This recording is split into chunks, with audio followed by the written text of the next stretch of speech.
مساء الفل وخير ما نبدأ به الكلام. اللهم صل وسلم وبارك عليك يا حبيبي يا سيدي يا رسول الله.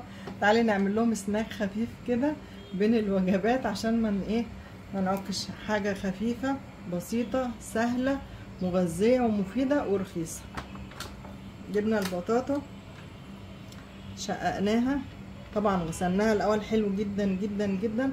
البطاطا انتوا عارفين بيبقى فيها طين كتير، انقعيها دقيقتين وتقومي واخداها غسلاها حلو مرتين كده بالفرشه بتاعه الفواكه والخضروات. شققيها وتحطيها في حله، لو عندك الاير فراير حطيها.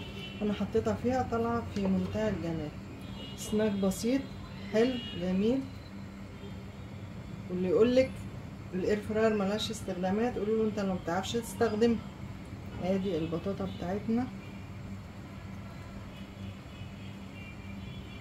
بصي سكر ودايبه والف صحه وهنا. تعملي سناك خفيف جميل مفيد رخيص، وما تخليهمش يجيبوا حاجه من بره. تنفع وجبه برضو لو حد عامل دايت. حاجات حلوه وخفيفه نتعلم نعملها ونرجع من فات قديمه تاني. خليكي معايا، اوعي تقلبي القناه اوعي تقلبي المحطه.